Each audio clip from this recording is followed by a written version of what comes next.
Everyone okay with that? Yes. On the consent agenda, we have the approval of the February 27 board minutes and two resolutions, 20-019, which is approval to continue joint funding agreement with the USGS for track engaging stations and technical assistance in 2020 and 2021.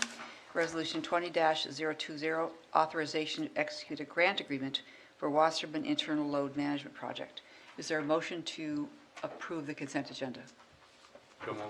Manager Miller, is there a second? Manager Hejmati, those in favor say aye. Aye. Any opposed? I might as well just turn this way because there's no one here. I don't have a president's report, and we did not have an operations meeting today. Manager Miller, Citizens Advisory Committee. We had a extended meeting with the state climatologist, is that right? Yeah, that's correct. State climatologist. Climatologist. And it was really interesting and informative. We extended the meeting to another 45 minutes, I believe it was. And it's kind of an interesting discussion. And it's been taped and it's available. Oh, Is that- yes? is Yeah, that- I was wondering if it was. Yeah, is that correct, James? That's correct. It's available. I would really recommend that you listen to it because he began by saying, "I don't care what kind of car you drive. I don't, that doesn't bother me. And I'm not here to convince you about anything. I'm just here to tell you some facts." And he went through the history of the precipitation for since they've been recording it, and then the weather. And I guess the takeaway that I got from the thing, it was well done insofar as you can understand what he was talking about, but it was complex enough that I can't remember all the details to explain. But the main thing that I got from the thing is it's not so much the hot days, because we're not getting a lot more hot days. It's the warm nights that's creating the outcomes that we're getting. Oh, interesting. And the explanation of that is somewhat scientific, and that's not my high value contribution to this board is science.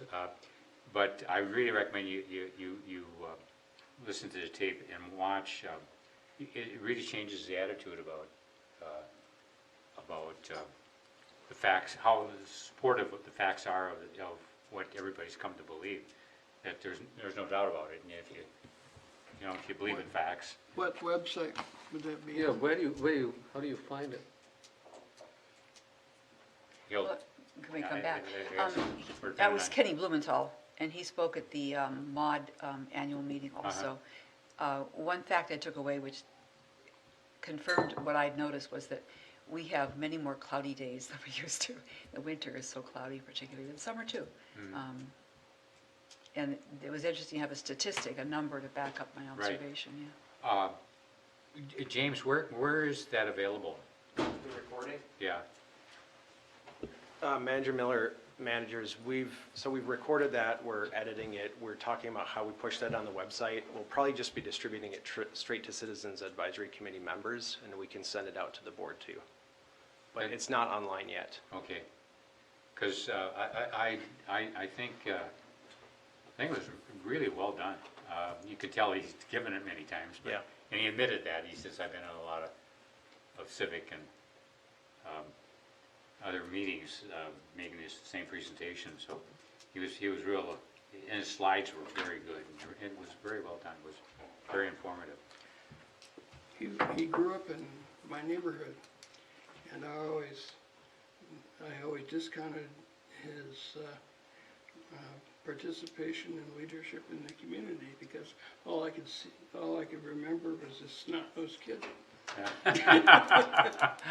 Well, he's pretty impressive. They've got a farm in western Minnesota that the farm family has been taking daily records for precipitation for like 117 years or some number like that, and they've been authenticated, and it's really interesting watching. A lot of the stuff, a lot of the information is only 70, 80 years old, but they got this information that goes back over 100 years from this one farm, so it's really, Wow. yeah, it's really great. Thanks for the report. You'll see that the upcoming meeting and event schedule is listed in the agenda. The first item we'll act on here is permit 20-035 for the city of Minnetonka. Mr. Thompson.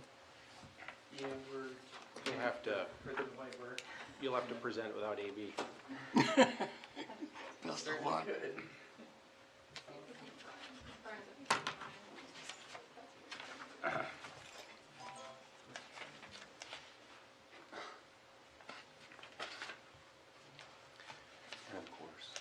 It was working right up until President White called the meeting to order. I'm not blaming you. Good. If you were blaming me, I'd just let it roll off like, water off a duck's back. And in preparing for the meeting, Cole and I were talking about, well, the graphics will really help make this much more interesting.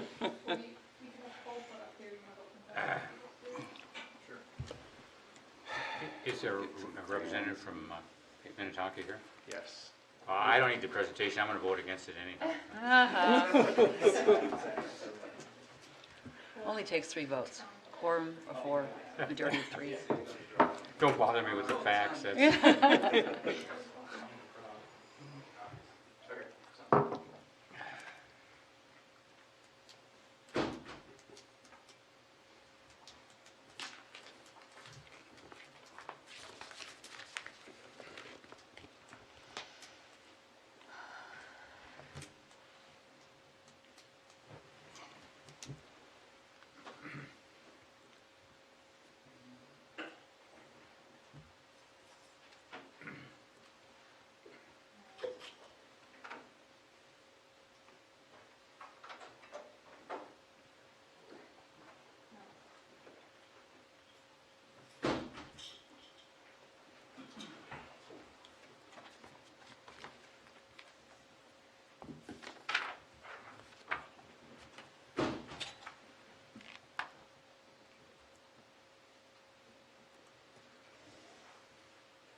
Are we waiting for something, or should we have Cole present without AB? You can start and then we're just having Tom come up this slide.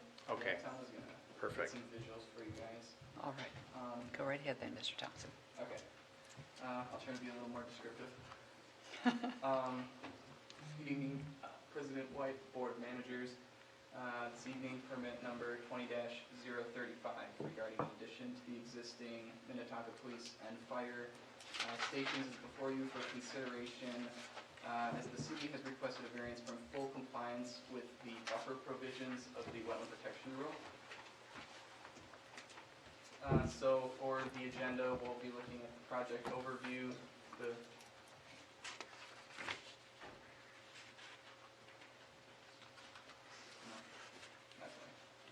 rule analysis, the variance request, and then the staff recommendation.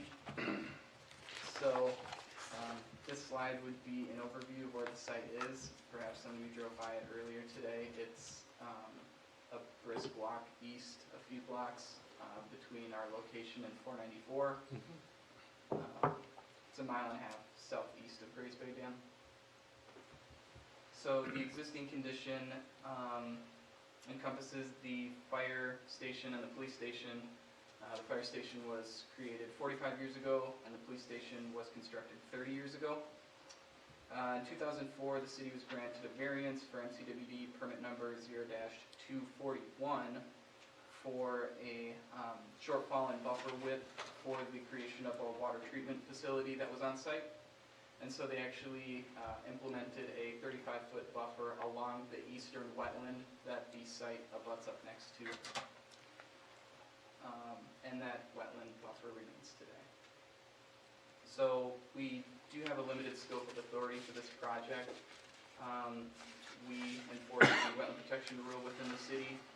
The project also triggers the erosion control and stormwater management rules, as well as the Wetland Conservation Act. However, those 3 items are under the authority of the city. So again, we are just looking at wetland protection despite the project, that it would trigger additional rules if it was perhaps in a different city. So the project includes 2 different wetlands on site that require buffers. So a southwest wetland is a managed 2 wetland, which requires 28,000 square feet of buffer. And they are providing 28,000 square feet of buffer. So the amount of area of buffer is met. However, there is a width of buffer shortfall. So they are proposing buffer averaging, and if it's a 30-foot buffer, you can reduce it to 50% of that width. So the minimum allowable is 15 feet. However, the applicant is proposing a 10-foot buffer in 2 different pinch points due to existing driveway and sidewalk areas. There is also an eastern wetland, which is also a managed 2 wetland, and that buffer is again 30 feet, 15-foot minimum, and so they are required to provide 50,000 square feet of buffer for the eastern wetland, and they are proposing 66,000. So that is about 16,000 square feet more buffer than what is required. In 2004, though, the buffer was required to be 35 feet, as it was at that time considered a preserved wetland. However, the city has provided documentation that supports the remanagement classification to a managed 2. We don't currently require 35-foot buffers. Through the changes in the wetland protection rule, we changed the amounts per the management classes. So at this time, with the wetland being a managed 2, it would require the 30-foot that they have proposed in the plans. So in total, they require 78,000 square feet of buffer, and they are proposing roughly 94,500 square feet of buffer. Once we get the slides, you'll be able to better see what this project entails and why this reconstruction of the campus is occurring. But essentially, it encompasses the reconstruction of the driveway off of Minnetonka Boulevard leading into the police and fire station areas, as well as northwest parking lot alterations, and then an actual garage addition itself for the police and fire departments. And with regards to the wetland protection rule, the city does have an ongoing maintenance declaration between us and the city. So buffer establishment, maintenance, and monumentation are all properly administered under the authority of that agreement between us. And so to get you all a bit oriented with where we are, on page 3, you can see the shaded areas in yellow. That is the area of the new proposed addition. And you can see in the shaded green, that is the proposed buffers to be established along the southwest and eastern wetlands. And it may be a little hard to see on the paper, but there are a few areas outlined in red, and those are the areas where the shortfalls in that 15-foot minimum buffer width requirement is occurring. So throughout the 4 areas of shortfall, the minimum width that they are proposing, as I stated, was about 10 feet. And so those red areas essentially encompass about 450 square feet of buffer shortfall where those pinch points are. And so, I apologize. In requesting a variance, the applicant is required to provide justification that the project has special conditions inherent to the property. The hardship was not created by the applicant. Granting the variance is not a convenience for the applicant. There is no feasible or prudent alternative, and that granting the variance will not be contrary to the intent of the rule. So, again, the applicant is requesting a variance from the minimum buffer widths requirement of the wetland protection rule, which is section 6C, due to those 4 pinch points. And those areas were constructed before the watershed district exercised authority over wetland protection within the city. So they are inherent to the site as they were constructed before this wetland protection rule would have applied to those areas that are currently conflicting with the buffer width requirements. They did provide 2 different alternatives as well, one being the no-build scenario Again, the reasoning for this project in the first place is that they're a little short on storage for equipment and vehicles, and so the no-build scenario would essentially have them stuck with that situation of not having enough area for their vehicles as their fleets have gotten a bit bigger and the calls for service have increased, so they do have more infrastructure needs for the department to function as they need. The additional alternative is also the removal of the existing driveway where most of the pinch points are located.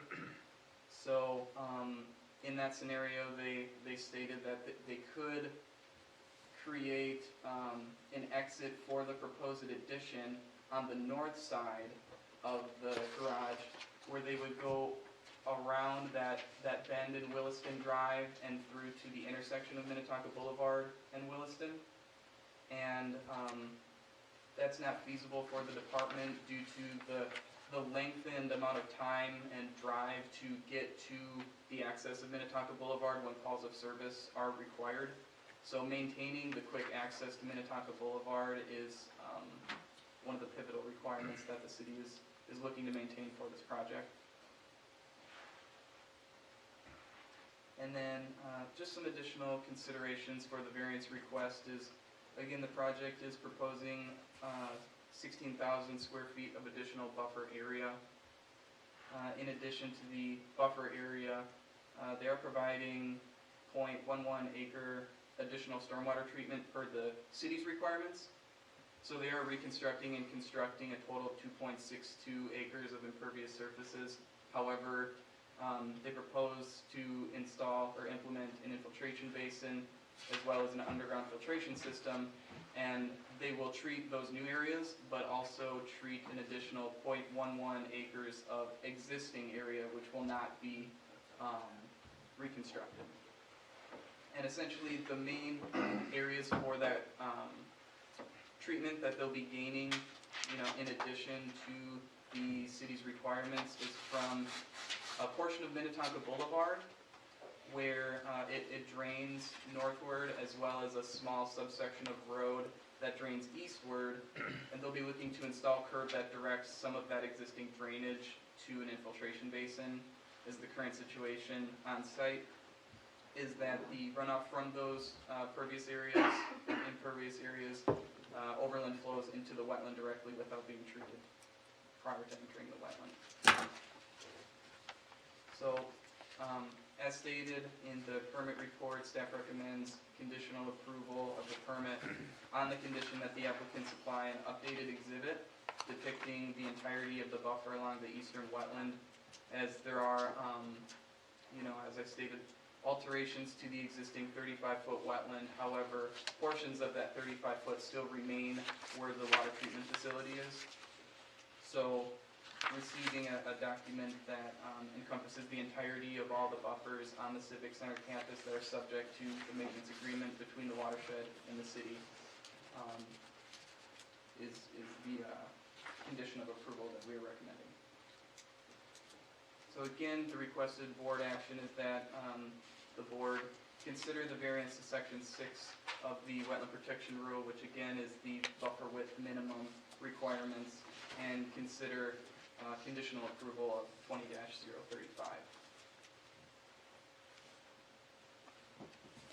Thank you.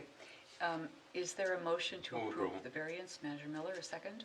Second. Manager Hajmadi, oops, I'd like to ask the engineer. certainly. It seems like a simple simple approval with, we're giving up a little bit of the buffer, but we're getting a whole lot more in treatment. Is there any equation that you can give us on the values of each?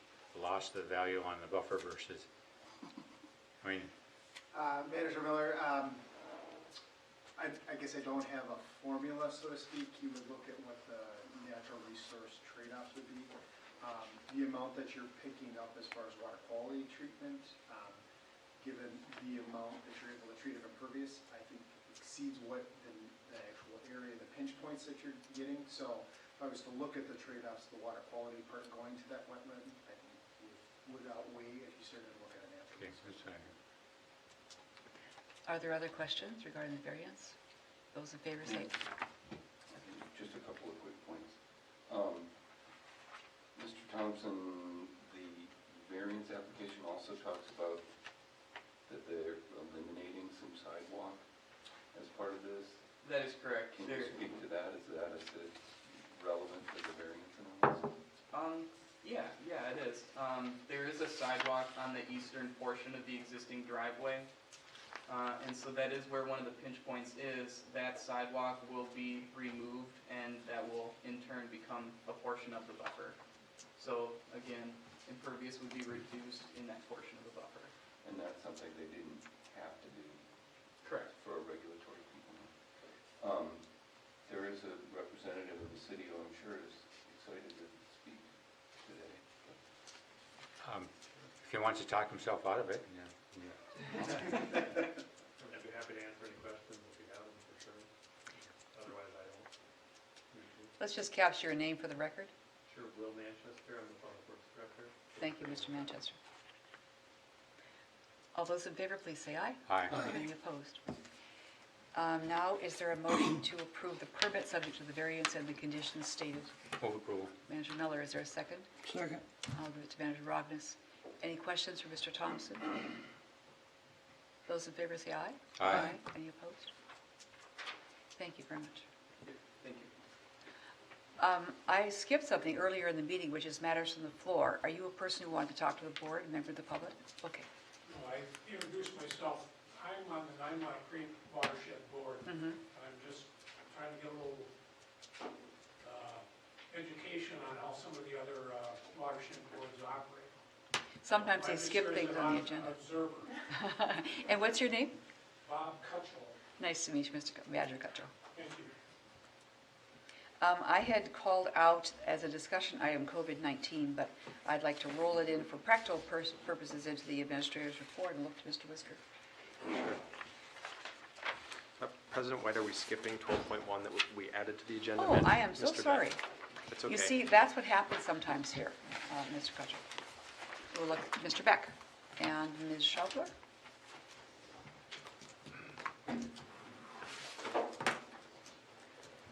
What are we on? The added 12.1, which is the matter that Mr. Beck had on the committee today that we didn't conduct, which is remote sensing and water level management update. Right, and as Brian attempts to pull his presentation up, I would just say by way of introduction, in the last several months, we've had a number of different discussions about as we deploy our real-time sensor network this season into the field, which is going to be capturing water levels minute by minute in real time. We've discussed as an organization having Brian look at how that real-time sensing information pairs with the existing partnership infrastructure that Tiffany's developed with National Weather Service, Hennepin County Emergency Management, to deploy a more predictive, forecast-driven model for how we operate Grays Bay Dam. And so this was on committee tonight. Since we canceled committee, we thought we'd have Brian roll this over into the board meeting and give a condensed version of that presentation here. Sounds And good. since technology isn't partnering with us tonight, we'll go old school analog, and everybody has a hard copy they can follow along with. So, yeah, President White, Board of Managers. What I want to present is just kind of the update on the real-time sensor network and essentially what are some of the things that we're going to be able to do with the information that we gain from having that real-time sensor network moving forward. So if you go to the third slide, what you can see is we have many more sensor locations throughout the watershed district in which we're going to be having, I believe, 12 monitoring locations, real-time water level sensing locations on Minnehaha Creek, and I believe it's about 10 in the upper watershed. So the goal behind that really is to have an idea of how much water is going into Lake Minnetonka, to understand how much it's filling up at any time, and then secondly, when we open the dam, figuring out, okay, what's the impact on water level in Minnehaha Creek. And so really understanding where the water's going, and then also what are the impacts on our, based on our management. And so it's probably pretty hard to see on that is that we have a phased rollout or installation, since as much as we'd like to install all the equipment at once, we're installing it in the spring, summer, and fall. And we're out right now installing essentially the housing equipment for all the equipment, the level sensing equipment. So instead of out measuring flow right now, we're actually getting equipment in so that we can continuously measure it at any point. And so that's what we're doing right now. In addition, setting up the equipment so it will be able to beam all the information back to our servers, and so that all of our partners are able to get that information as well at any one time. So the question is, if you go to slide, I believe it is number 5 and 6 is. Have you got another copy for our guest? Oh, I do not.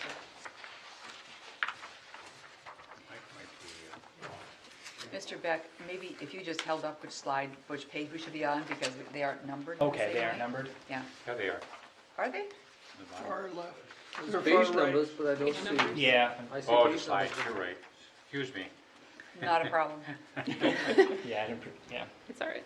We can just describe what's. Yeah, I'll just describe, what's on the slide. So the question really is, it's really great to have real-time information on what's going on right now. But I think the long-term question is, how can we be predictive and actually try and inform what we're doing now based on future conditions, so we can actually understand how we're going to impact water levels in the future. And so some of our near-term goals for kind of that future prediction is, how do we optimize dam operations within our current rules? And so, as many people remember, we have our operating plan for our dam, and those rules are fixed. So, depending on what the water level in the lake is, and downstream, we have to, base what we open or close the dam based on that. However, there is a small amount of discretion. So the idea is, how can we try and squeeze every last inch out of our dam operations to ensure that we're trying to reduce flooding upstream and downstream of the dam? So secondly, despite having control over the dam, we don't have control over rain. So if there is going to be a lot of rain, and we can only control water levels to a certain degree, if there's going to be flooding, trying to communicate how much flooding that there's going to be and what level that's going to be downstream and upstream is going to be really important for our creek communities and upstream. And lastly, if we have predictive capacity, one of the things that Tiffany did recently was having a summit of all the communities on the creek and requesting what information they need from us. And one of the things that we heard loud and clear from them was getting help understanding where they should put sandbags, where they should put pumps, from the standpoint, they have a lot of the equipment, but it's not always clear to them where they need to put it. So really, what we're looking to is, how can we optimize all of essentially the management levers for flooding that we have based on information that we currently are going to be collecting and trying to predict into the future. So that's the short term. Now we're on the long-term goals. Yeah. And can I ask a question? Certainly.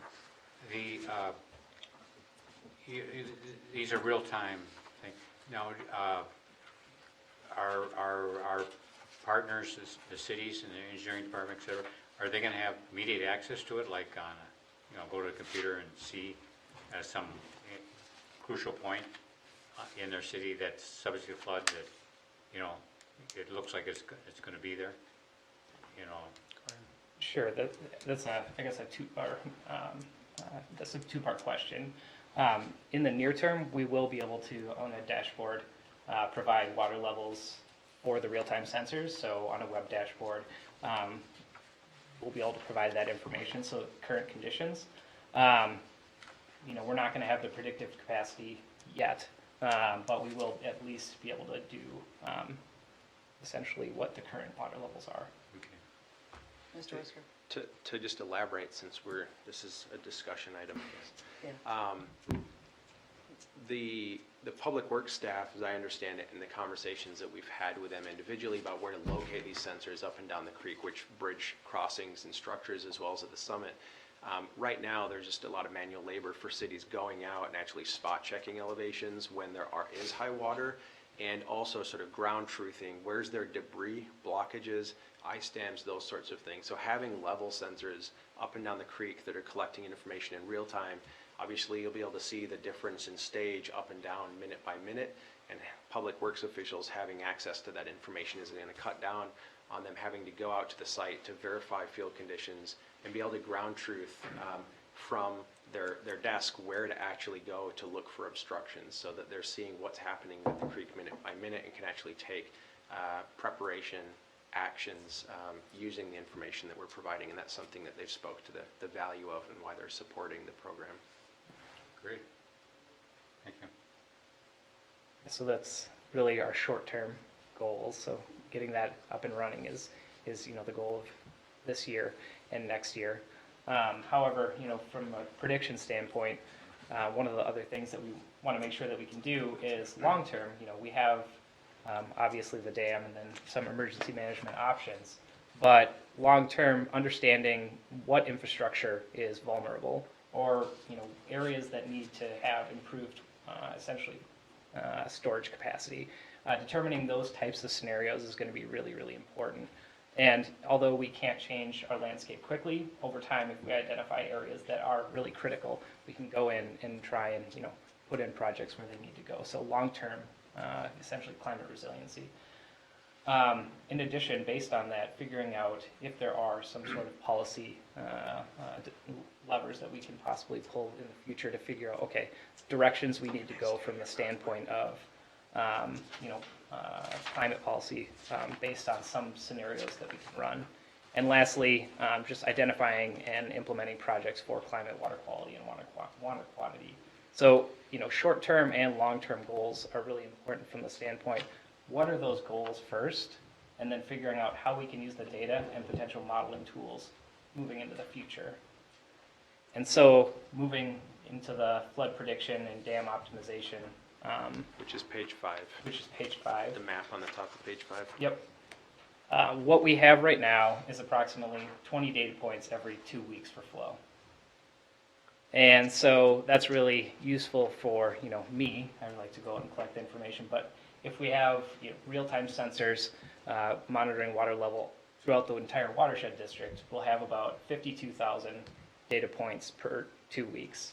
And so you can imagine that Tiffany going out to the dam trying to interpret 52,000 data points to essentially turn the dial on the dam is essentially impossible.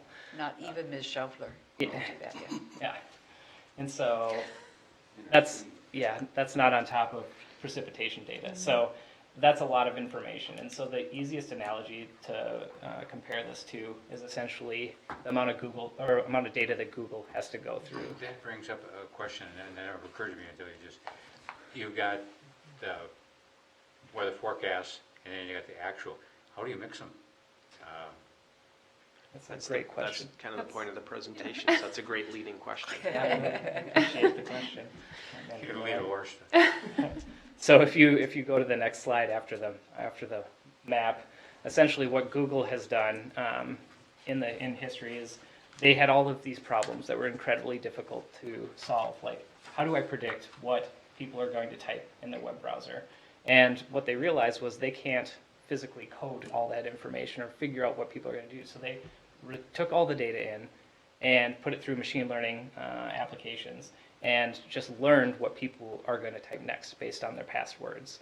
And so the example I have is everything that goes up must come down. That's everybody here probably can predict that, but for a computer to do that, it's very hard.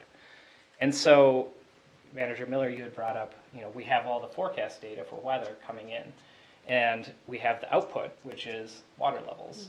And so what you're actually able to do with that is train a computer to say, if it rains an inch, and the water levels are currently this, what are the water levels going to be after that? And the more data that you have, the easier it is for the computer to predict that information, because it just can iterate over and over and over again and say, okay, under any scenario possible, I can probably predict what water levels are going to be.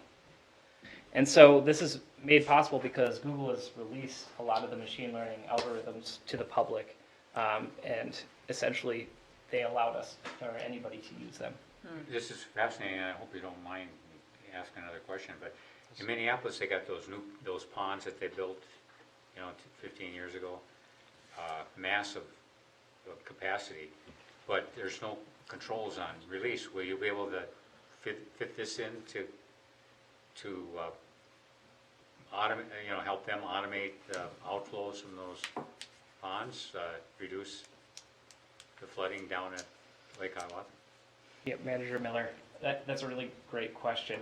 So, and I'll get to it a little bit in a moment, but the one thing that machine learning isn't great at is it doesn't understand the physical world.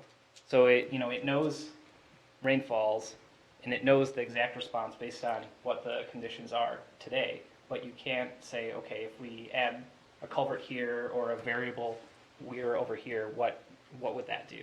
It only knows the conditions right now and how things would respond. And because you just really train it, you train the computer on what your system looks like, so it figures out what your system is going to do based on inputs and outputs. And so that's really the major shortcoming for us, because as water planners, we need to be able to essentially understand how changing our landscape might impact water levels in the future. I think another way to look at it is we can only predict where we're currently measuring real time. So that's where we're able to predict what the future water think, levels may yeah. be. If we move on to slide 6, and Brian talks a little bit about the machine learning piece, we'll get into this, but this is really, tonight we're sort of looking for proof of concept. We have this, now we're going from 20 data points to 52,000 data points. We want to mine that and make as much use out of it as possible. Not just to be able to port over to the website in a dashboard version what the water levels are so you can look at it. There's so much hidden meaning and patterns in 52,000 data points every 2 weeks multiplied over years and years and years that we can push that through a computer, and it's going to be able to understand with this antecedent soil moisture condition, this frost depth, this wind speed, these variable lake levels with a forecast coming over the next 7 days, it will be able to predict and solve for the outstanding variable, which is potentially the dam. That's proof of concept, that we're looking to get into, as you, and Brian will talk about the process which we're going through internally to stress test these ideas. But, you could see as you move forward into the future, into sort of the Internet of Things, if you have sensing data on all of your storm sewer pipes or the outflow of the flood ponds in Minneapolis, and you're collecting more and more and more data, you would be able to look at and predict how do you optimize those ponds, not just for the 100-year event for flood storage when it's raining 6 inches, but how do you use them for everything in between to constantly regulate and mitigate flow. And so that's probably the direction the industry needs to go long term. We're probably several years away from that, since we're just proving concept out for how it might work for one piece of infrastructure, which is the dam. Yeah, precisely. And that's slide 6. So if you use the number in the bottom corner, reference that, I see what numbers those are now. So the recent develops in machine learning slide, the bottom slide on slide 6, is exactly that. It's what I mentioned before, and what James had just mentioned is that essentially you can put the information in, and the machines over time, over iterations, just learn how things respond. And the value in that, if you go to the next page, which is It's the slide on the bottom of page 6. Yeah, so if you go to the next slide, which is the MCWD goals and approach on 7, is for the machine learning algorithms, the one thing that we actually do have a control over, and we actually can put into the machine learning algorithm, is what we in the past have had our dam open or closed to. And so over time, it actually can run scenarios on dam optimization to figure out if we open the dam a little bit, a lot of it, or none at all, what will happen downstream. And so the value in that is it can run many, many scenarios to say, if there's a large rainfall coming, what's the optimal amount that we should open the dam? And so we can ensure that a lot of the human judgment is taken out, and we have the optimal solution for upstream communities and downstream communities for water level. And not only that, this is a very fast approach. So it's ideal since you can do actual flood forecasting. From the standpoint, if we can look into the future and help predict not only what we should do for dam optimization, but also say, okay, 7 days out, water levels might look like this in the creek or upstream, especially if there's very large rains coming. So I can take a moment to pause. That's kind of a lot of information, or I could just keep going depending on if nobody has any questions at this point. Looks like you should keep rolling. Okay. Oh, Mr. Abadi. Yeah, I'll ask a couple of questions, yeah.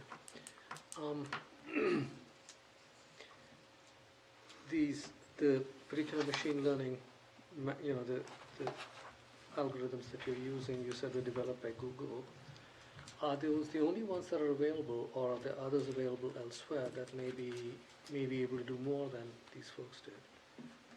Yeah, Manager Hejmati, there's a few different groups that have developed essentially their software or their coding frameworks for machine learning. So Microsoft has developed one, Google has developed one, but many of them are based on the same math. They're just essentially slight tweaks on different types of essentially not interfaces, but different coding languages. So it's just essentially whichever coding language you're familiar with. Yeah, well, thank you. Thank you for using that language, because what I'm hearing is that there's a particular approach that they're using. In optimizing, in optimization, there are multiple ways in which you can approach optimization, obviously. And so they've got this one approach for optimization that apparently Google uses and Microsoft uses. Are there other approaches for optimization that are available that could possibly be used? Outside of machine learning. Yes. So there are. So you can use physical modeling for optimization. So essentially, a model that we have today could potentially be used for optimization. The only problem is with our models, the physical models, so the models that actually understand how water flows through our systems, they're actually really, I use the term computationally expensive, or they run slowly. They're cumbersome. Yeah, they're very, and you have to maintain them quite a bit. And so optimizing using those is much more difficult. Whereas using something that just essentially inherently understands your system is much quicker and can optimize equally well. So that's really kind of the trade-off. Yeah, you're gaining speed and conforming to your system, so it learns how your system works. But stepping outside of that, anything outside of that is difficult. Correct. So anything that's not within the parameters that are already measured, anything outside of that it's difficult to go to. Correct. That's what I'm hearing. So there is a limitation in it. Correct. Okay, is that limitation likely to get in the way of the work that you're doing? I would say yes, but Okay. if you move to slide or page 8, we can kind of describe how we can get around some of that. Okay. So Thank you. And I think another thing to build on Manager Hejmati's question is that as I understand it, and I probably don't, I'm learning from Brian as we go and reading a lot of peer-reviewed literature that he sends me late at night. But the machine learning algorithms that are put out and that are coded are enabling the machine to take data and then learn and draw patterns and insights from the data that are then able to allow the machine to predict under certain parameters what the future is going to be. The machine is not automatically geared up based on the coding to optimize the dam. That's right. We need to look to humans and math and dam optimization formulas, and the question is, what are you optimizing for? All it can do is look at all the sensing data that you have, weather forecasts, flow, lake levels, stream flow, soil moisture conditions, and say, give it a new set of those variables, it could predict what's going to happen based on a large track record of data that's learned from in the past. It's solving for the outstanding variable of the dam requires us to look at, within the confines of the rules, what are we trying to optimize for in terms of flooding, which is kind of a segue, as Brian said, into the 2D. yeah, technically we could optimize and say if we could control the rain, what would be the ideal rain condition for, but unfortunately, that's one of the things out of our control at this point. So if you go to page 8, so the first slide. one Page of- 8, okay, or page 7 or page 8? Page 8. Okay. So the second type of model that we would likely need to utilize moving forward is a physical-based model. And when I say physical-based model, what I mean is similar to what we have in our XP Swim model today, that it understands the physics of our system. It knows what the soil is, it knows where the pipes are, and can run water through those and out the system. However, technology has advanced quite a bit since we built our model in 2003, and the models today are able to model in 2 dimensions. And what that gives you, and I have a few pictures on the first slide on page 8, is it gives you detailed flood inundation information. And what different entities have done with that around the country is, for example, identify sensitive buildings and what's the likelihood those buildings are going to be flooded. And the reason why these models are so good at figuring out whether or not they're going to be flooded or not is they actually understand if you put water on the surface of our land, it will flow this downhill around a building and end up, flooding a very sensitive building that, is really important, an emergency management building. And so that's really critical from the standpoint, it actually understands what pipes are undersized, what culverts are undersized, or if you can add, more storage in a certain area. And these are incredibly useful. However, the largest limitation is it takes a long time to run these. They're very complicated. However, if we have a fast model that can run through many, many iterations of the different scenarios moving into the future, on top of give us the optimal dam opening or closing, we can say, okay, here's the one scenario we'd like the slow model to run. Tell us where we think some of the different flood inundation areas will be. And so that's the value of kind of having a fast and a slow model. One is fast, but is coarse-grained because we can only predict where we have water level sensors. One is very high resolution, but it's not going to be able to run every scenario or be run for optimization. So if you look at the bottom slide on page 8, essentially what we're trying to do is have a workflow of, okay, weather information goes into this machine learning algorithm, which gives us a lot of the scenarios. Secondly, once we figure out what the most likely scenario and optimized scenario is, we can say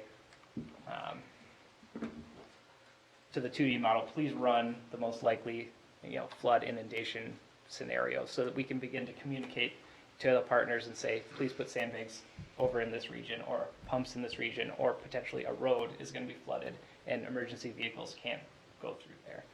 And so that's really the value of having both, a slow and a coarse grain and a high resolution model.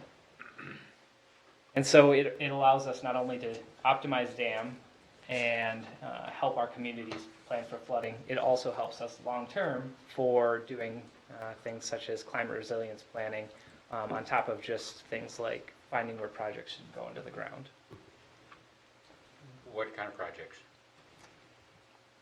So it'll be kind of the variety of projects that we already look at today. So it could be, a water quality project, or it could potentially be something to look at climate resilience. So what culverts are undersized. Additional storage kind of. Additional storage could be is one that it definitely could be. It would allow you to answer some of the questions that I think the board's been asking with a finer grain level of detail and more certainty than the model that we built with old technology back in 2003 that is one-dimensional. We'd be able to say, in some of the questions you just asked, in the city of Minneapolis, where they have 50 to 70-year-old pipe infrastructure we're sized for 2-year events, and these flood ponds and how all that system's connected.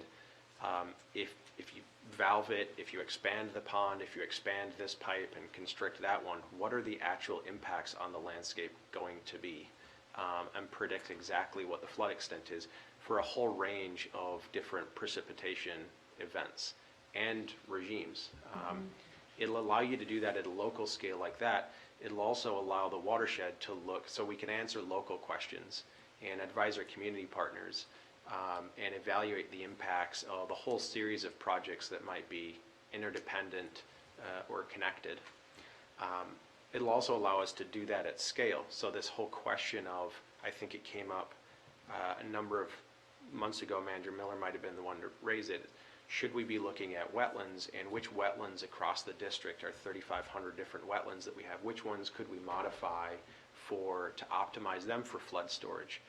And this would allow you to answer that question with a degree of granularity where you're not just saying, well, every wetland, our broad goal is to put a new outlet structure on it and try and look at that locally and bounce water without flooding people. You'd be able to look across wetlands and actually model which ones are you going to get the most bang for the buck on in terms of local flood relief and what's the impact to the whole system.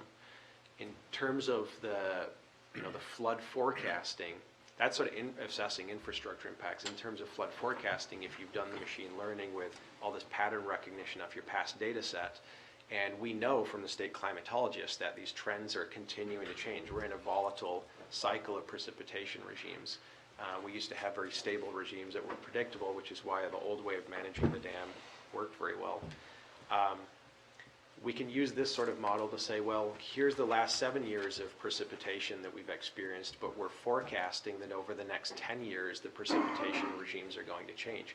What impact will that have district-wide? What's the flood extent for that new precipitation regime, which will allow us to work closely with community partners on advising and guiding them on infrastructure planning, land use planning, where growth should or could happen, where existing infrastructure is going to be stressed, taxed, those sorts of things. So it's a good scenario analysis tool. In my mind, this is one of the most exciting things we've done. I mean, this is just bringing it to a whole new level of decision-making rather than, say, well, let's look at, see if this project will work, and the engineer goes out and, says, no, it's a dumb idea. Or, yeah, but. That's how he speaks. Yeah. But, I mean, it can lead us to a project. I think it'll provide a level of granular information at a system scale that won't just lead you to one project. It'll give you a span of vision across the district on broad strategies and exactly where to target. So it's not just one project here and one project there, but system scale thinking and solutions. Okay, back to you. Interesting. Oh, Manager Hajmati. Question here. I noticed that that there were two things that you monitor. One is water levels, and the other one is water quality. When you have water quality, you've got a lot of things you're measuring, not just water level. So that really increases the complexity. The number of variables essentially goes up. Does it not? Or maybe I'm missing something. You're measuring a whole bunch of different things, like nitrogen, phosphorus, so on and so forth. And they may vary depending on the time of the year, and some may be high and some, up and down, and that makes it a lot more complicated. Any thoughts about how you account for that and what you were planning to do with that? Yeah, Manager Hajmati. Currently, we do monitor the water quality, and it's actually very difficult to characterize or what the different variables are going to be. So whether it's phosphorus or nitrogen, based on the limited data set we have. The things that we're adding currently are storm samplers. So currently we've had to do grab samples, and the problem with storms is that they typically come when you're not, have a sampling bottle in your hand next to a stream.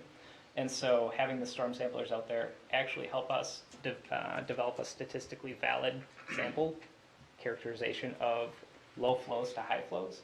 And many times, essentially, you can characterize what the concentrations are just based on flow from the standpoint.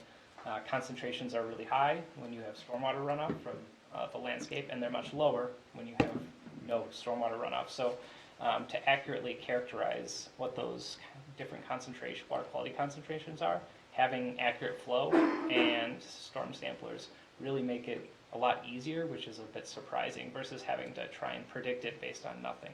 And so that's one of the reasons that we are implementing this as well, not just to get water level, but also to help figure out at a more granular level where we're having essentially higher stormwater runoff from different areas. Yeah. Okay, well, is that going to be computationally much more difficult? There's actually a lot of essentially tools at this point to do those things called loading calculations. So what's the load of nutrients or sediment coming off the landscape?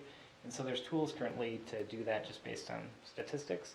But then secondly, as models are updated, they also many times have that water quality component in it.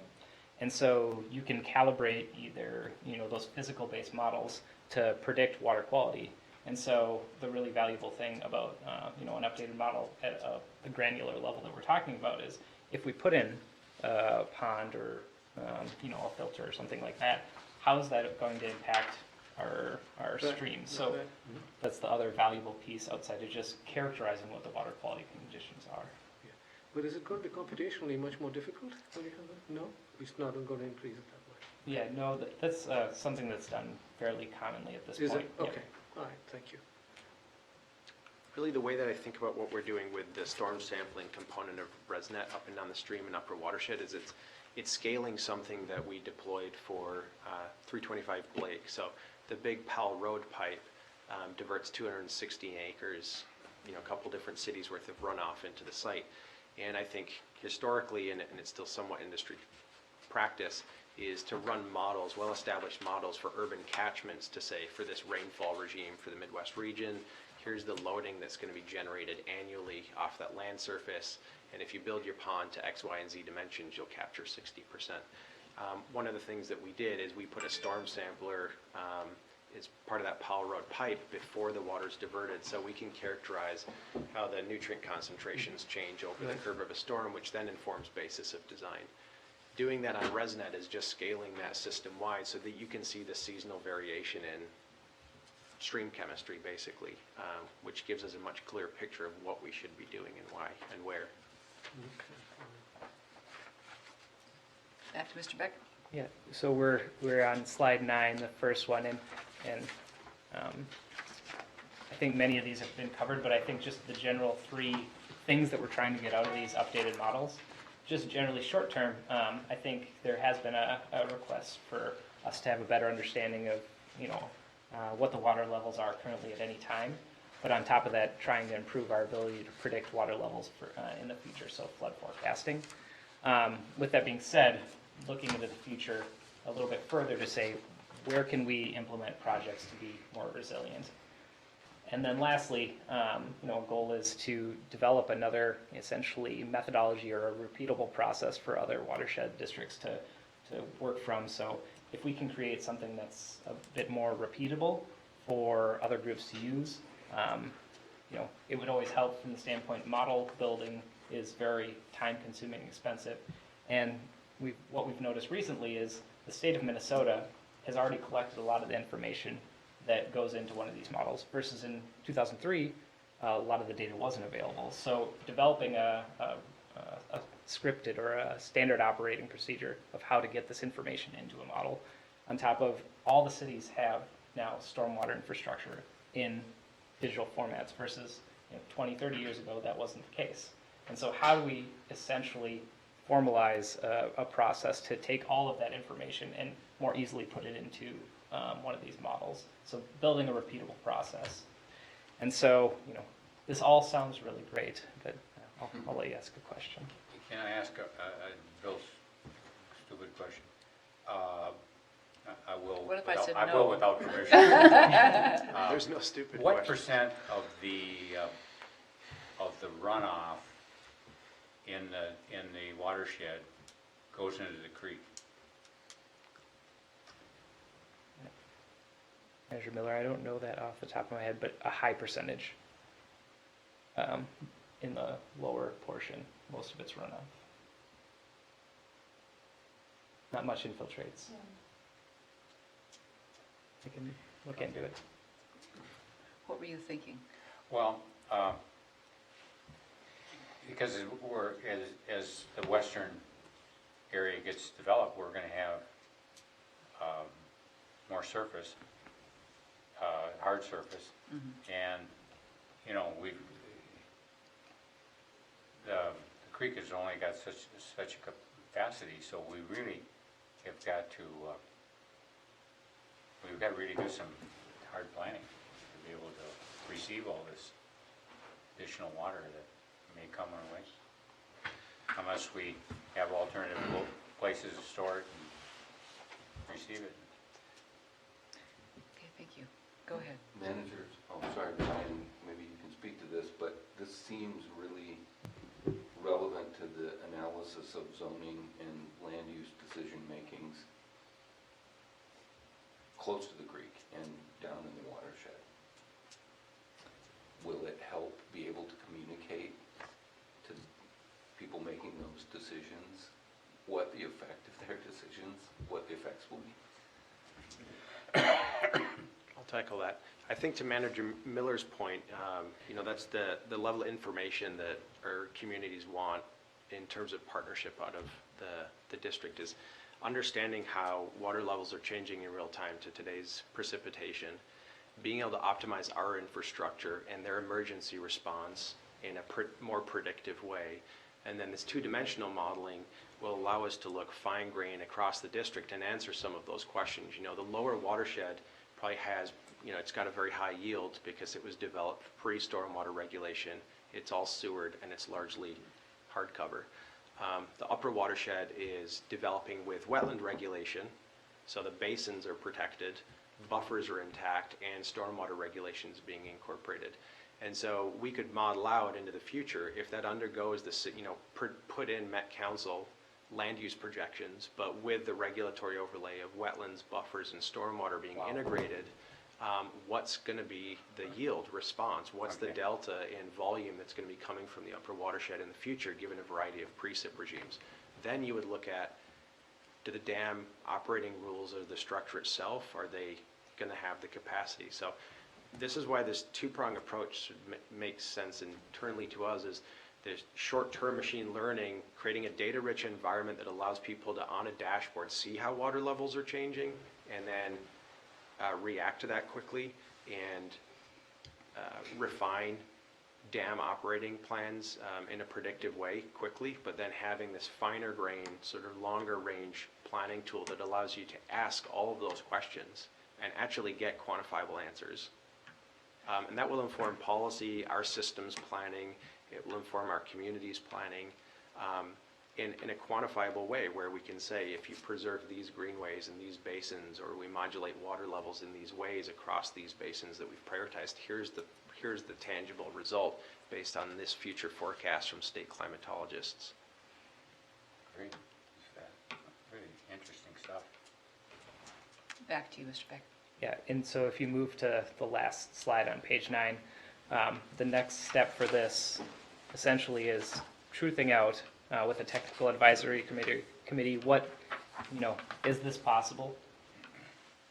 What things are possible, what are not possible, or what are just really hard. And so tomorrow we're meeting with the technical advisory committee that's made up of you know, a variety of consultants, academics, and then also water agencies such as USGS, DNR, WENC, and a few other consulting firms to really look closely at our approach and tell us, are we on the right track, are we on the wrong track, where are we gonna stumble, fall, and what direction, you know, might we need to go otherwise. Secondly, just meeting with essentially some local partners and regional agencies to figure out, is this something that other groups would be interested on for us to work on? So does this seem to make sense for a regional agency to be thinking kind of at that scale? And lastly, coming back to the board and just providing an update about what we've found, just so everybody has a better understanding of not only what we're thinking, but also what the technical experts are thinking and partners are thinking. Thank you. You're welcome. Manager Hejmati? Thank you. I want to congratulate you on a beautiful job. Yeah. This is very exciting. It's very, very exciting seeing this come together. This is really wonderful. I'm wondering if, in doing modeling, most agencies like our own are limited relative to, say, academics, where they have, like high-speed computers and supercomputers and, that kind of things available. And I wondered if we could partner with, with people who could write for grant proposals that, where they can do some of the legwork, having the technology available that would speed up or assist us. Mr. Whisker? All I'm going to do is just frame and help Brian frame your responses. We keep asking ourselves, why has nobody done this, or why isn't this being done? And I think the technology and processing power, there's a little bit of a thread of discussion throughout Yes. today is one of the limiting factors. Yes, that's very true. We've taken a deeper dive on that, and Brian's taken a deeper dive, and I think you could talk about the sort of workstation power that's available at sort of a commercial grade now as compared to the past, where you don't need to necessarily go to the University of Minnesota Supercomputing Institute to be able to run this type of stuff, and then also just the differences in how processing this type of information, sort of CPU versus GPU, just like the technical nuts and bolts of what might make this possible for us to actually pursue now as compared to 4 or 5 years ago. Yeah, President White, managers. There's been a bit of a shift in how processing occurs in the past 10 to 15 years. And historically, all the software, all modeling software has been run on the central processing unit, which is kind of the workhorse or like the heart of your computer. And it's very good at doing kind of everything, but not good at doing one thing. And so historically, it's not been the fastest process to move, basic Yes, processing very through. slow. And so, and in addition, essentially processors haven't been getting faster in the past 5 years. What computer scientists have figured out was they moved really easy calculations for computers, such as machine learning, to another part of the computer, which is the graphics processing unit. And what that does is essentially allow very fast calculations of simple math. And so what different groups have figured out is you can build essentially what a workstation computer for about $50,000 to $70,000 that a supercomputer in the mid like 2010 would cost a few $1 million to essentially have the same processing power. And so what people have been doing is converting a lot of the software to run on those GPUs, and the processing power essentially to do these really formerly impossible computations now is possible with relatively affordable high-end computers. How interesting. Okay, so there's been a shift. And especially if you're using a machine learning algorithm which does not need that sophisticated modeling, it just takes the data and fits things to it, it's like fitting to using a binomial equation and fitting the data to it. It just does it in very simple ways, and that makes it relatively straightforward. Are there people not doing this across the country? Any of this? I mean, That's the help me same out question here. we keep asking. I keep asking Brian, where are the precedents? And there are precedents, but we keep asking ourselves, regionally, why is this not being done? Yes. And maybe before you talk about precedents, you should talk about some of the insights, or maybe they're not insights, but speculations as to why natural resource scientists aren't using this technology. Sure, President White, managers. I think it's a little bit unusual from the standpoint, many times computer scientists or large computer companies really have no need to market to natural resources, since historically they haven't needed that type of essentially processing power. And then secondly, many times folks in the natural resources that do a lot of the modeling don't know Have the that much about Right. Don't have the the hardware. mathematical background. Yeah. And so really there's a bit of a disconnect between, which isn't surprising, between people that are doing kind of natural resource data analysis and the people that are building the hardware. So that really, I think, is the primary driving factor. then the second one really is that there's been an explosion in kind of this big data and essentially folks trying to harness all of the information that's out there today and figure out how to make sense of all of this information that we have. And so that's really from 2010 to now has been a big push to change how data is processed. So that's the second piece that I think is driving this. You want to talk about precedents? Sure. So I guess two things. Since the mid-90s, academics have been building machine learning hydrology models, but because essentially the math was hard or the processing power wasn't there at that time, it really didn't move into just mainstream natural resource or hydrology. But since Google's published these things for everybody, people are using them. And the easiest example is University of Iowa is putting level sensors throughout the state of Iowa. And they have those out, which is great because you have real-time level information. But the University of Iowa is also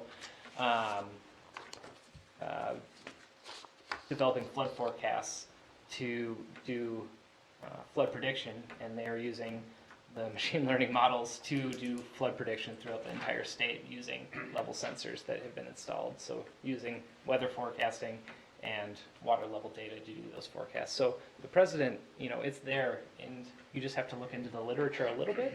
It's just that, again, there's still a little bit of a hurdle from kind of the typical natural resource manager and developing the code. Yes, So that's it's a very small gap now. I get the two different worlds. Chris?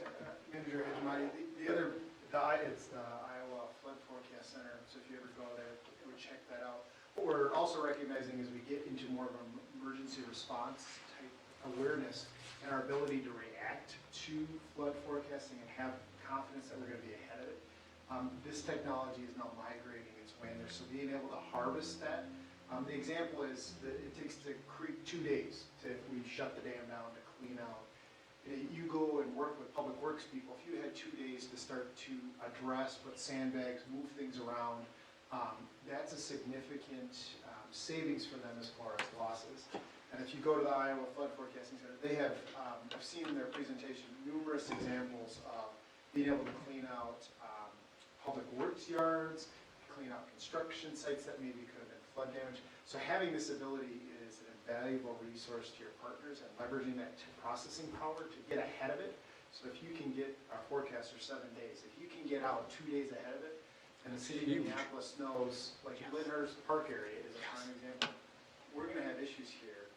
That's the amount of money you can save by getting ahead of that and preventing that is, it's paid off. And I think it's a 8-to-1 ratio they've done the math, is how much you can get ahead of it. So it's great. So I would highly recommend go check out the Iowa. When I think of the cities that are being threatened by water, New York City, Miami, Tokyo, places like that, I'm surprised that they have not done any of this stuff, because they absolutely need to have this if they're going to plan for this. And I would say some of those coastal regions, Miami, Boston, they've definitely leveraged federal emergency disaster and climate prepared dollars to run extensive 2D model forecasts to look at what's today's flood extent from Superstorm Sandy and what's it going to be in 10 years and 15 years, and then use that to drive land use policy or how they're sort of walking back land use from the coast and what flood resilience is. It's not as prevalent in the Midwest region, mainly, particularly at a watershed scale in Minnesota in the urban watersheds, because of the processing power required to scale a 2D model up for 178 square miles. Yes, exactly. But they And do. But there they, was- excuse me. There was an excellent series on PBS about those coastal cities and what they are in fact doing. Very sophisticated. Yeah. And they don't use the Google. They use only the 2D forecast. They don't use the Google machine learning things. And it seems to me like they're the ones who should use that stuff.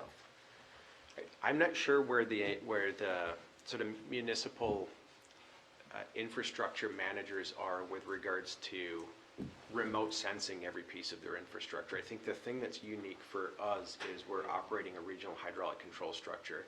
And machine learning, as Brian pointed out, has been used on the coasts in different regions where people are operating dam structures to look at levels, forecast data to inform dam operations. But if you do municipal planning on the coast for like flood surge, and you don't have remote sensed all the storm sewer pipes and understand what the surcharge is, I think that's sort of a different ball of wax, which is why they're using these long-range forecasts with 2D modeling. And we're talking about this paired approach. They don't have the data. Right. Got it, they don't have the data, okay. Understand. And so for us, I think, you know, just to kind of bring it back home, we're asked to, people really want and they're finding value, I think, in the build out of ResNet, and when we have the data up live, being able to look at water levels, and even this season and next, looking at using existing water levels and the weather forecasts to be able to operate Grays Bay Dam. We'll be able to make a lot of headway, but what we're really asked to do is look at, now we're creating a data-rich environment. How do we get even more value out of it rather than just understanding what the water levels are? And I'm doing a little bit of prediction. What are the options for squeezing the most value out of all the information that we have available? And these are sort of the two ideas that are on parallel tracks. As Brian mentioned, he's pulled together this panel, the red team, the work, Yes, which is that's what I'm coming saying. in That's what I'm tomorrow. They're hearing. going to be breaking this down and putting it back together from a whole bunch of federal, state, regional, and then consulting perspectives.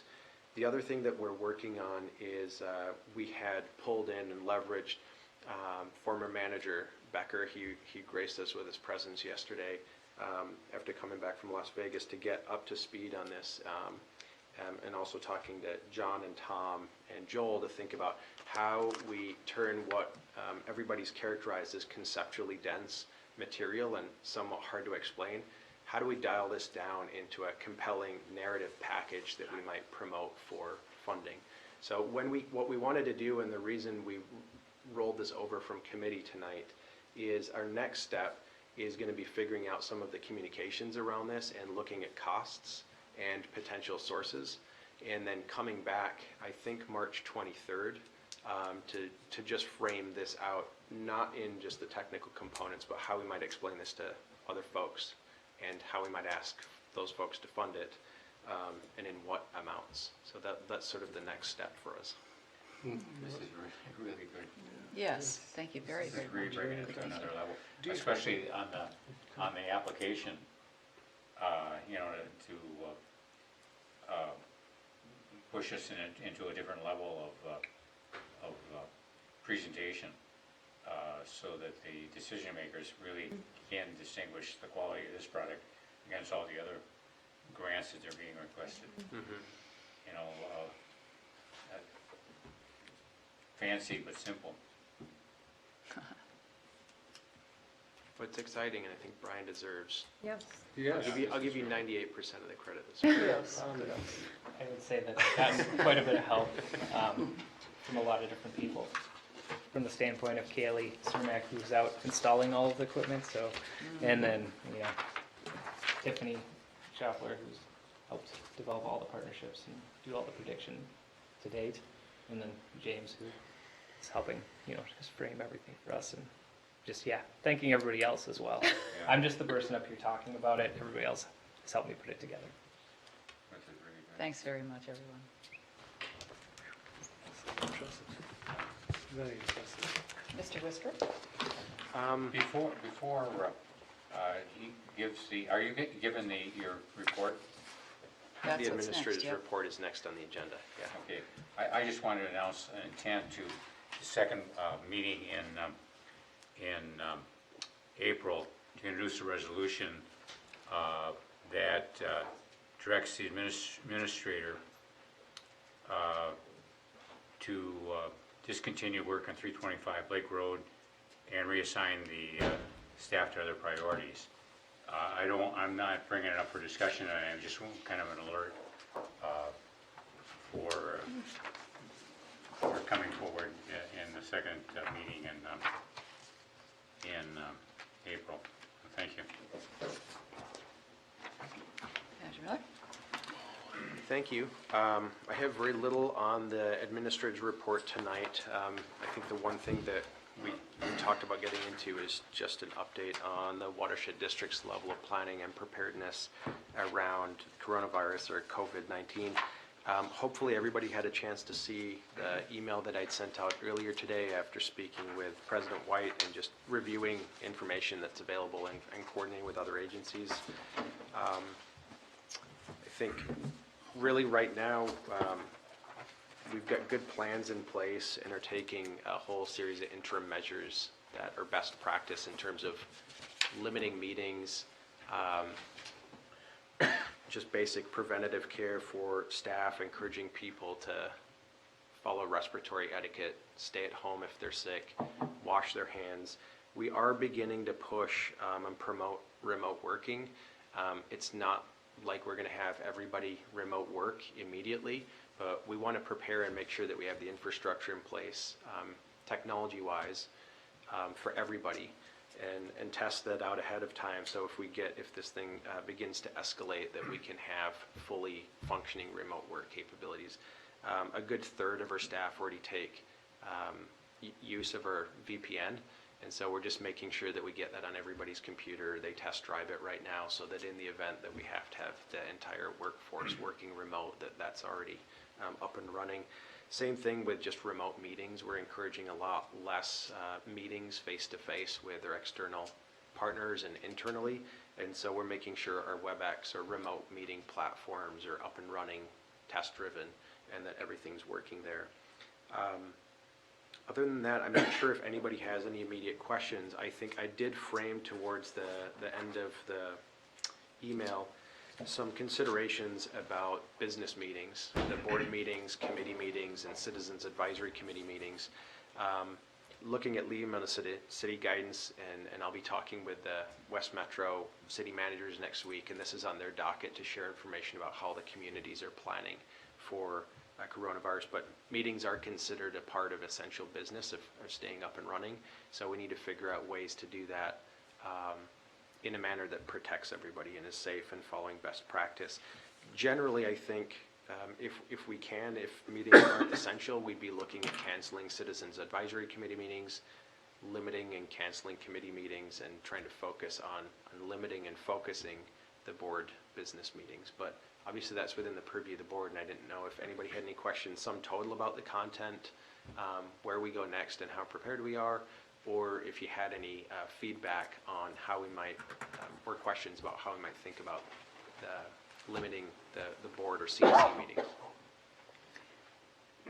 An observation that it just seems unreal. It's just very difficult to understand that this is really a real thing, and we have to be so careful. Here we are all sitting here looking fine, and it's just difficult and also to know that even if all of us continue to sit here and look fine, that the overall health picture requires that we really work hard to quarantine and be careful. I think that's the take home, is this isn't necessarily at an individual level, an individual health threat for a larger percentage of the population, a public health issue. And so it's the practices that we're taking that are limiting the more global spread and protecting other people. So. And slowing down. Yeah. Mr. Welch, would you comment? I never thought that I would be advising clients about how to conduct meetings and the options for conducting meetings in the event of a pandemic, but similar to your observation, that is an option now. Mm-hmm. And meetings can be conducted, and the district can still do its business by telephone if the chair and president makes a determination that that's required. That's a special component of the open meeting law, where sometimes open meeting law is a bad idea. Not the law, but the meeting itself.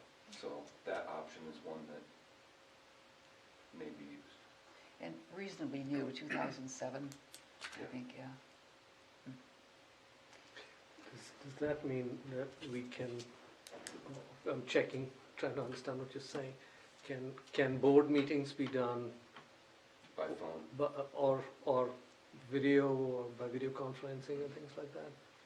Okay, how with the is right preparation, yeah. Okay, how does the public participate? The district manager, Hedgemani, is required to make all possible effort to allow the public an access forum to be able to listen to the Board of Managers meeting or see it if it's on a web platform or a video platform of some sort. So make it, so someone is interested in doing it, you show them how to access the meeting, That would- to interact and so on, to be Exactly. participate in the meeting? Is that Set what up you're in advance, and there is a provision for the district to recover those costs. I think, in the first instance, the idea would be to make the access available, and then the cost would probably be incremental as more people wanted to use it. But it's new territory, so we haven't done that yet. But yeah, there is a requirement that the public be able to access that audio, or the audio and video if it's done. live? I mean, they need to access it live so that they can ask us questions and things. And that would all go in, it kicks in additional notice. So normally the board's regular meetings are not noticed multiple times, because at the beginning of the year you say, here's our schedule, we'll be here every other Thursday night, come down if you want to. So there'd be a new notice that went out that had first the president's determination that this is necessary, and then second, the access means and which managers will be using it to phone into the board meeting. Are we being recorded? I was, I heard my voice. I was just trying to see how many people look at the, I thought I knew how to get that done. Yeah, it's an average of about 40 post-meeting views, but And we are. 25 of those are staff. I'm sure there's a couple managers rewatching as well. So we are looking at, with the open meeting law provisions, what technology you might use for those types of meetings if we need to get there. Right now, obviously, we can do conference call capabilities and provide the dial-in access, and as Mr. Welch noted, we'd provide notice of that. That gets a little bit cumbersome pretty quickly, as just evidence tonight. A lot of our work's pretty visual. So I think we're, along with exploring WebEx and meeting platforms for staff, we're going to be test driving how that might scale up for the board, and if that's something that we can get up and running. And I guess the next question is, doing that adds an additional layer of cost. So Right. How does that fit into? Well, our we would budget? look at that, I mean, I think as just part of a regular business practice, Manager Hedgemani, we go to online meetings all the time with our consultants or partners, whether it's GoToMeeting or WebEx or some other Oh, platform. so we use it already, you're saying? So Okay.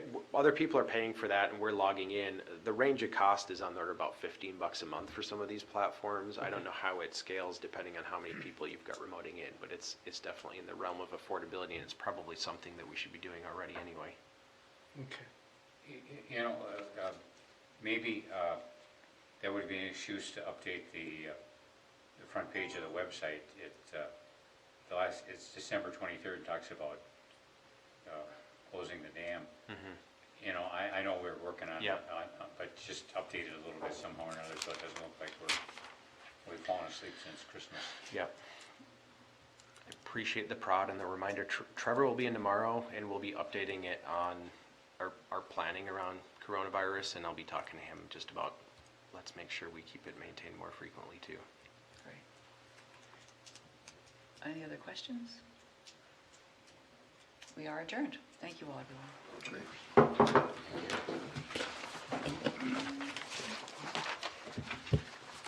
I always review the per diem requests for my jobs, and you put in per diem for coming in to sign documents. I'm going to strike that, not mileage, but not per diem.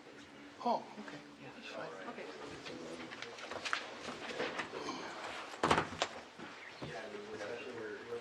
This was very interesting for me. Oh, I'm glad you came. You guys are doing what I would think. Seriously, I mean, this whole thing here, this Isn't whole that notion exciting? of managing the water as it goes through your entire system, just to be able to measure to begin with, predict, and then actually do something and control it. It's just, we gotta start moving in the same direction. We are so fortunate to have the staff we have. Tell me your name again. Bob Cutchell, Culture. Yeah, this gentleman, he knows. Oh, okay, got it, okay. I was trying to understand where you're coming from. Like, I even we- meet him in St. Paul. If we don't make Oh, that thank you, progress, this is then really, we're just I'm gonna impressed. side, do the And move on, and move on. Yeah, and keep the land in, it's not Do gonna something be else with it, right. Yeah. I've been wanting to do this for about 6 months, and it just hasn't worked out on my schedule, but Sometime in the future.